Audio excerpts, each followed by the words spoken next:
Hello and Vanakkam. Federal election campaign is well underway.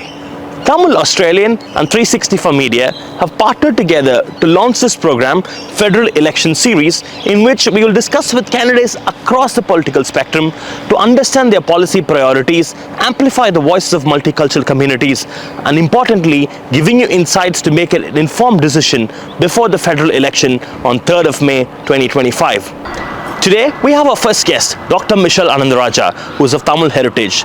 Dr. Michelle Ananda-Rajah was the federal member for Higgins. However, the federal seat of Higgins was recently abolished due to redistribution. Now, Dr. Michelle Ananda-Rajah is the Senate candidate for Labour Party here in Victoria. Today, I'll talk to Dr. Michelle Ananda-Rajah, understand her policy platform, and ask questions that matter to you and I and other members of the multicultural communities. Let's head straight to speak with Dr. Michelle Ananda-Rajah. Hello, Dr. Michelle, how are you? Hi, Mason. Thanks for having me. Thank you. Good to see you here. On behalf of Tamil Australian and our viewers, I wish to express my heartfelt, profound gratitude for being here midst of the busy federal election campaign. So thank you very much. It's a pleasure. Thank you. Okay. So you've left a very successful career in public health and joined politics to make a difference. But what made you actually take that decision? Yeah, that's a great question.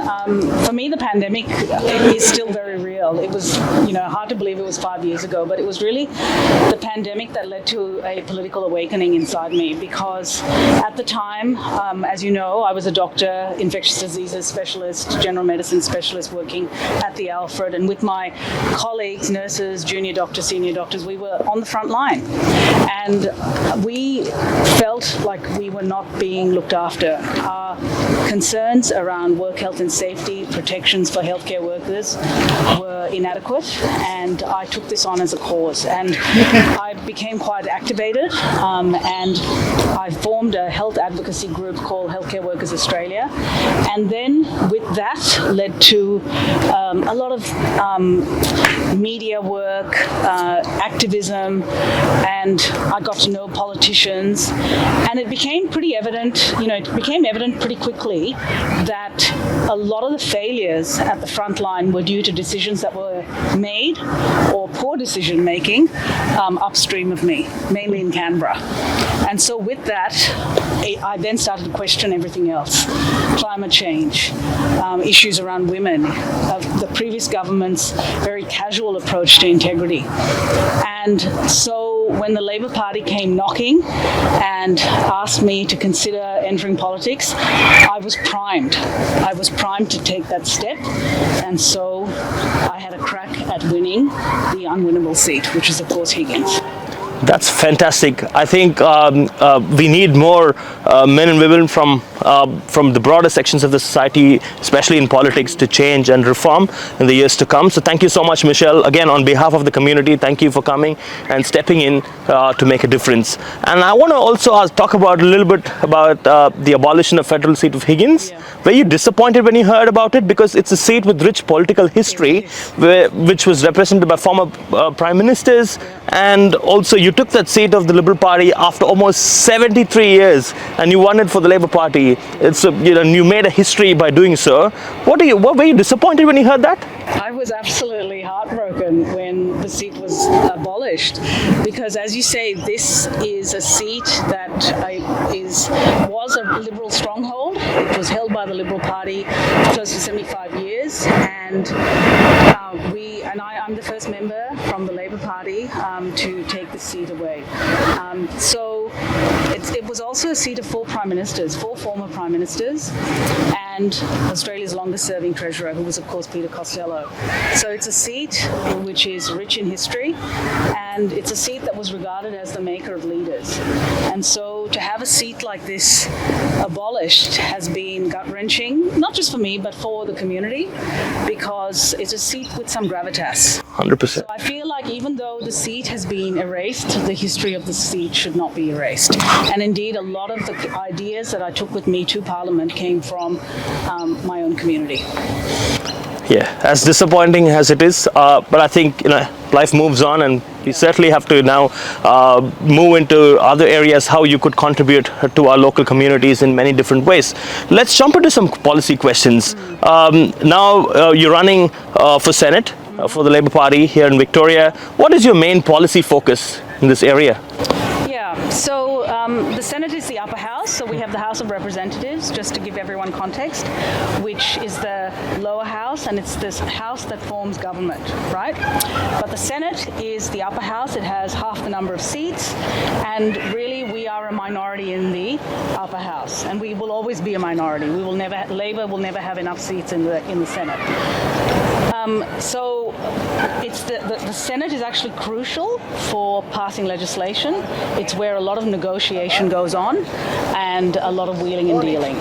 So I am putting my hand up to run for the Senate for a few reasons. One, I want to make a contribution to politics in order to improve the lives of Australians all over, not just in Victoria, but all over this country. I bring a lot of experience from my public health and medical background as well as my research background. I was also an innovator. I did a lot of research in artificial intelligence before I entered politics, and I feel like that expertise is very relevant to now, particularly as we're moving into the AI era now. But the main focus really is, I think, on building the foundations for a strong, prosperous, fair country where everyone feels included. And those foundations have been were left crumbling after a decade of liberal government. And the foundations are things like healthcare, so Medicare, obviously, housing, an energy transition, which had completely stalled under the Liberals, completely stalled. It's about ensuring that our young people have hope, and I'm not talking about false hope, but real hope, and jobs for the future. And those are the foundations. So there's no point talking about a greater vision for our country unless you get the basics right. And so the last 3 years for us as a government has been really on focusing on those basics, because they are, as the word suggests, foundational to living a productive life. 100%. And speaking of housing, I want to dwell some time to talk about housing. Has home ownership become a distant dream for young Australians? Because it's become increasingly difficult for young Australians to enter the market. Why do you think so? There's no doubt that we have a problem with housing affordability, and it has gone on now for a long time, for over a decade. And at the heart of this issue is a question of housing supply. We simply have not been building enough houses in Australia. It's hard to believe a country with so much space, such expertise, has gone backwards with respect to housing supply. So the focus of our government has really been on pushing housing supply, and that means we have to skill up more tradies, we've got to cut red tape, we've got to obviously pump more money into the housing sector, and we've got to work with our state and territory partners in order to release land and cut red tape so that we can actually build these homes. And our platform on housing, just for your viewers, it's actually quite extensive. We have got a $33 billion program on housing. The first is the Home Guarantee Scheme, which is designed to enable particularly young people to enter the housing market with as little as a 5% deposit. Go check it out. We've already had 200,000 people who have signed up for this. Wow. That's pretty good. Yeah. The second, and I'm really excited about this one, is called the Help to Buy Scheme, which is designed to enable people on fairly modest incomes. We're talking like nurses who are starting off, or young people who are starting out, paramedics, childcare workers, teachers, for example, essential workers that we can't live without, cleaners, to enter the housing market with as little as a 2% deposit. So this is where the government stumps up the money and acts like the bank of mum and dad, and will contribute 30 to 40% for the cost of a home. This will come online in the middle of this year. Importantly, the Liberals and the Greens held these schemes up for over a year. We have this thing called the Housing Australia Future Fund, which a lot of people may not be aware of. It's a $10 billion fund. It is designed to build 55,000 social and affordable homes right across Australia. I've had some built in the 3 years that I was the member for Higgins in Pran. Absolutely stunning, state-of-the-art, modern, warm, sustainable, bright. Now, Peter Dutton has come out and he said that he will terminate the Housing Australia Future Fund. So that is a big, big risk for us going backwards. So those are just some of the programs that are coming online. And then there's another one which came online end of last year called Build to Rent. This is actually quite exciting. 80,000 rentals, which we have incentivized, of which around 10% will be social affordable. These are not just any type of rentals. People will have 5-year tenure fixed over that period of time. And in some cases, you will be able to buy that rental after 5 years based on a price that was set at the very beginning. So there's a lot of moving parts to this, but the scale of the problem is so big that there's no silver bullet, right?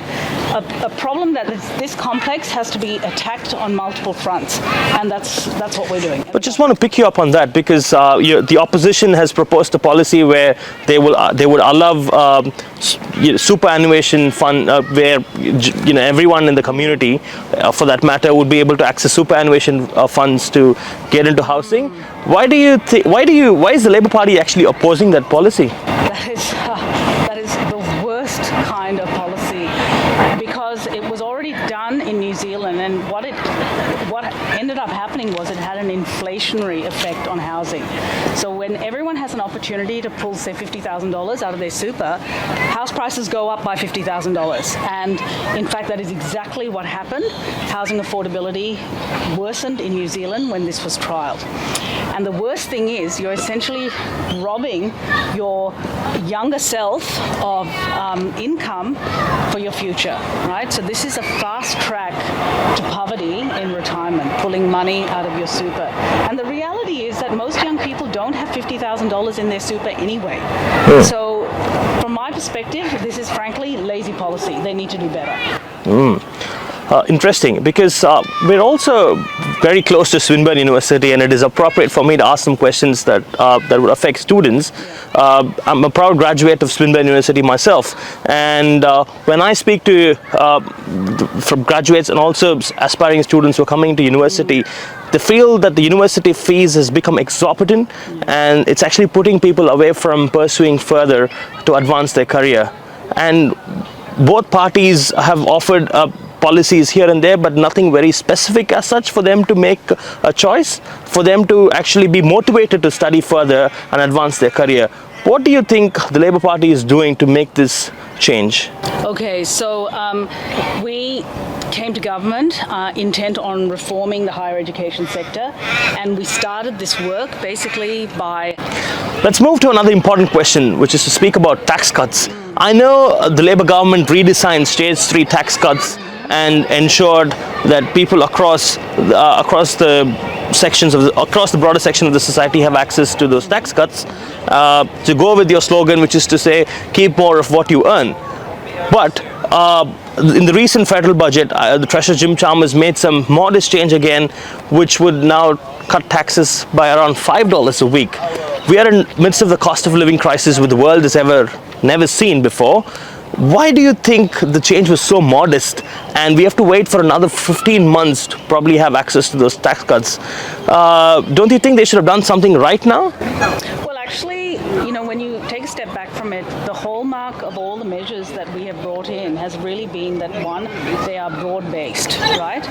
So they don't just help a segment of society, they help everyone. Everyone benefits, whether it be cheaper medicines or tax cuts, for example. Everyone benefits from them. Medicare is another classic example. And the second thing to keep in mind is that, I can't remember what the second thing was. Hold on a second. Let's move to another important topic, which is to speak about tax cuts. I know the Labour government redesigned Stage 3 tax cuts to ensure everyone got it rather than some. And recently, during the federal budget, Treasurer Jim Chalmers also made some modest change and to make sure that further tax cuts should be given to everyone in the community, especially I think it will be around $5 a week, which is very modest. We are in the middle of the cost of living crisis that the world has never seen before. Don't you think it's too small, and we'll also have to wait for another 15 months before the tax cuts could kick in? Why do you think so?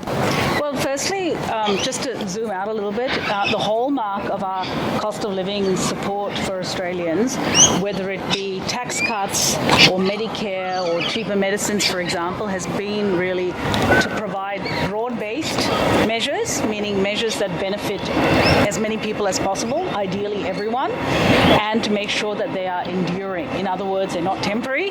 It's not just a sugar hit. It's going to be permanent. It's going to last forever. And the tax cuts are a classic example. So the first rejigging of the tax cuts was a pretty gutsy move, I've got to say, by the Prime Minister. Let's have a seat as well. While we are walking around, let's take a seat and have in-depth discussion. Please. It was a pretty gutsy move by the Prime Minister to change those stage 3 tax cuts, but it was absolutely the right move, and in doing so it meant that everyone benefited, not just some, but everyone. And the second and third tax cut is in the same spirit. Essentially what we're doing is that we're returning bracket creep to people at a time when they need it most. So governments periodically return what is called bracket creep. They usually do it every maybe 5, maybe 10 years, but right now we appreciate Australians are doing it tough and they need extra money in their pockets, not in 5 or 10 years time, but right now. So when you add the 3 tax cuts up, cumulatively, the average taxpayer will be getting $2,500 back, which is not an insignificant amount of money. And in giving that money back to people, we're basically saying to them, it's your choice to do what you will with it. And I think that's the key, right? So it is modest, that's the second and third, but in totality, with the first one, it's going to add up, absolutely. And again, with cost of living, every little bit helps. Certainly does help. Yeah. Another extra coffee a week should also help. But I want to also talk to you about the opposition's policy with regards to reduction to fuel excise duty by 25 cents. That policy, when I speak to people in the community, that policy has received quite a bit of attraction. And why has Labor not matched that policy? No, we're not going to support that policy. A couple of reasons. First is that fuel excise is there for a reason. That money is put towards repairing and rebuilding roads. So it's $6 billion that will be ripped out of road maintenance in Australia, and that's a significant problem, particularly in a country that is flooding constantly or is vulnerable to the effects of climate change, where roads are literally falling apart. And the second is that it is not a permanent measure, right? It's a temporary measure that will return a bit of money to people's pockets, but not in perpetuity, unlike, for example, the tax cuts, unlike our changes to Medicare, unlike, for example, our changes to childcare. So we don't believe that this is good economic policy. It's also not going to yield an economic dividend. And whenever we put forward policies, we're always thinking in our mind, well, what is the dividend to the economy? What is the dividend to the Australian people? The tax cuts, even though the last two are going to be modest, again, the first, second and third together are a substantial amount of money saved for Australians. But the dividend means that there will be some people who will, for them, it'll be worthwhile going and working an extra day or taking up more hours, right? And that is to the benefit of the whole economy. Certainly.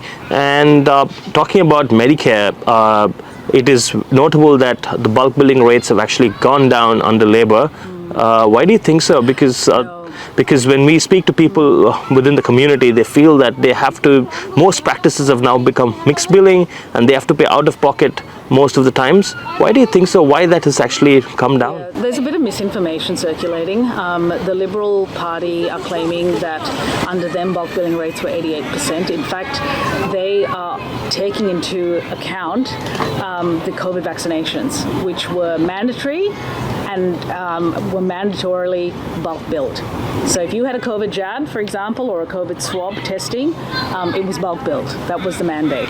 And so they have artificially inflated their bulk billing rates by including these two procedures, right? Okay. In fact, when we came to government, bulk billing was in free fall, right? And it was in the 60s. 67% is a number that comes to mind.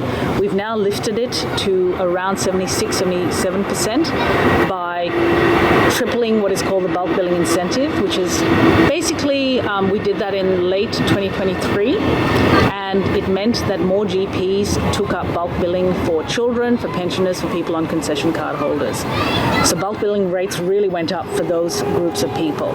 And because that pilot was so successful, we have now, with our budget, made a centerpiece of that budget an $8.5 billion commitment to increase bulk billing for everyone, to basically broaden that net so that we get, say, in the next 5 years to a point where 9 out of 10 visits to the doctor will be bulk billed, which is extraordinary. Right now, I mean, as the former member for Higgins, for love or money, I could not find a doctor who was bulk billing in Higgins, and it's often the case in urban electorates, wealthier electorates, where bulk billing rates have plummeted. So we want to basically stop the decline and then incentivize doctors to start bulk billing again. Do you think we'll see the impact? Should Labour be successful, do you think we'll be able to see the impact before the next federal election? I think that absolutely, if we are returned, we will absolutely see an impact. I mean, it worked after we made the change in 23. There's no reason it's not going to work if we're returned in 25. And I just want to remind everyone that Labor built Medicare, and Labor is always going to be the one that protects and defends Medicare. Medicare came about because of Bob Hawke in 1984, and it's a reason I vote Labor. It's a reason that I am Labor. As a doctor, I have seen what Medicare has done to transform the lives of people. To me, it is the most important safety net. It doesn't matter how many zeros you have in your bank account. If you do not have good health, if you do not have access to excellent, high-quality care, nothing else matters. So for me, Medicare is an article of faith. Now that you're the Senate candidate for Victoria, youth crime has become a talking point. Not just a particular part of Melbourne, just anywhere across Victoria, youth crime has become an issue. How do you think the federal government can do something? What role can the federal government play to tackle youth crime? Youth crime is an issue in parts of Victoria. It was an issue in my electorate, and it was something that was raised by my constituents quite frequently, particularly aggravated burglary and knife crime, right? And it's a complex issue. I did write to the state police minister a couple of times about this issue that would have been raised by my constituents, and I advocated for tougher bail laws, the consideration of electronic monitoring, for them to look at the use of social media, basically post and boast laws to prevent that from happening, and also to look at how we can remediate, right, these young people who have gone off the rails. And there's a very successful federal program called the Justice Reinvestment Program, which is really targeted at Indigenous young people, and it's been very successful. It's actually reduced the rates of returning to jail. It has improved Year 12 completion rates. It's even reduced domestic violence in those communities that have it. So there are a number of things that we can do, but the levers of government are really held by the state government. Okay, the state government are the ones that provide policing, for example. They're the ones who control bail laws.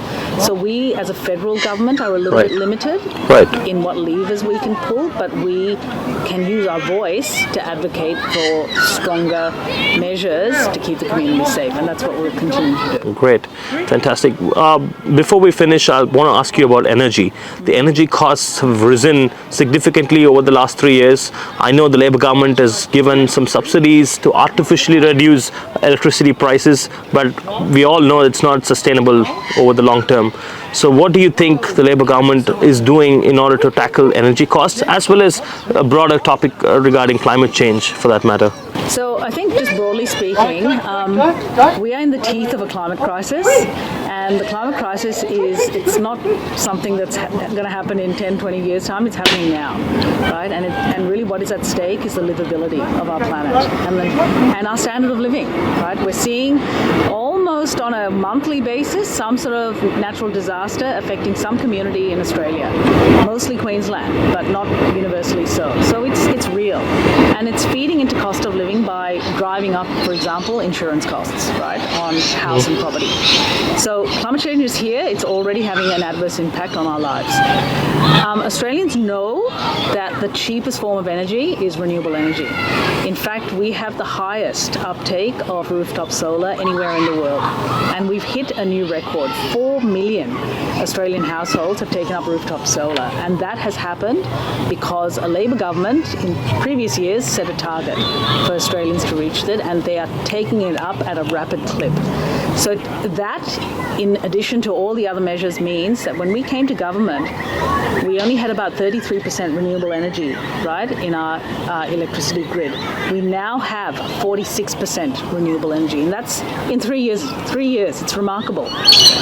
In another 2 years, we will be at 50%. We are confident that with our emission target, that we will reach 82%, because Australians are embracing, for example, rooftop solar. And then to supplement that, what we have announced this week was $1 billion towards encouraging the uptake of home batteries, right? So we know that 1 in 3 Australian households have rooftop solar, but only 1 in 40 have home batteries. If you add batteries to rooftop solar, your cost savings they just skyrocket, right? So an average homeowner will save around $1,000 with rooftop solar. Slap a battery on, it becomes $2,300, right? So broadly speaking, the energy transition is actually, it's going okay. The backbone is going to be obviously solar and wind, right? But it will mean we also have to back it up with storage, and storage can mean batteries, either small home batteries or grid scale batteries, even pumped hydro. Pumped hydro is regarded as battery, right? What is at risk, puts all of this at risk, is Peter Dutton's nuclear fantasy. It's not even a plan, it's not even a policy, okay? It's frankly a thought bubble, which is going to cost $600 billion, and it's not going to be paid for by the private sector. They have said no thank you. It is a lemon. They are not going to invest in it. So it'll be the Australian taxpayer paying for that, and that will mean cuts to other really essential programs like Medicare or housing, for example. Public education, our schools will be at risk, and it will add at least $1,200 to your bill. Now, this is not data that we have made up. This is information that has come from the Smart Energy Council. And Australians should be alive to this before they vote. So thank you so much for those insights, Dr. Michelle Ananda-Rajah. So what is your message for Australians, and especially those who are undecided before they could make an informed choice before the federal election on 3rd of May 2025? Look, this is a really important election, and I was a person who didn't come from politics. I was a normal person, a mom, working mom, busy with my life and working in a hospital as a doctor. But I've realised that politics actually has a really material impact on the lives of ordinary Australians. The decisions that are made in Canberra has a cascading effect down to everyone, right, in our country. And I know that the last 3 years has been tough. We have been in a cost of living crisis, which has been in the context of a global inflationary challenge. And I feel that Australia is turning the economic corner. Okay, inflation has come down from 6.1% when we came to government to now less than 2.5%. Wages are finally growing again, right? After a decade of wage stagnation under the Liberals. That was intentional. People are in jobs, and finally we've seen the start of welcome interest rate relief. So we are turning the economic corner, right? But the people's lived experience is still lagging behind that. So what we've attempted to do during this period is twofold. First is provide broad-based, permanent cost of living relief to Australians, right? As much as possible, as much as is responsible. And the second is that we have been putting the shock absorbers back into the economy so that we become a more resilient country. And we need to be. And those shock absorbers are Medicare, housing, skills, investing in our young people, our human capital, our energy transition, right? Pivoting this nation from being a fossil fuel giant to one that is a renewable energy superpower. I just want to focus a little bit on this. This is not a slogan. The reason this is important is that Australia could reduce the world's emissions by 8 to 9%. That's huge. 8 to 9%. What it tells me is that Australia is like one giant battery, and it just needs to be switched on and plugged in to the rest of the world. And if that happens, right, provided we finish what we have started, we will see a period of sustained prosperity in this country. Okay, sustained prosperity that is immune to the boom and bust of mining and of resources. And that to me is something worth fighting for, because it means if we have a prosperous, strong economy, everything else is easy to fix. Fantastic. I'm sure it will certainly make a lot of difference, and I certainly cannot wait for more interest rate cuts than anyone else. Dr. Michelle Ananda-Rajah, thank you so much for your time, and best of luck for your campaign ahead. And Tamil Australian viewers have certainly gained a thing or two by listening to our discussion today. So thank you so much once again for your time. Thanks, Mithun. Thank you. For having me. My pleasure. I hope you gained some insights from my discussion with Dr. Michelle Ananda-Rajah. If there is a specific question that you want me to ask, please post in the comments section.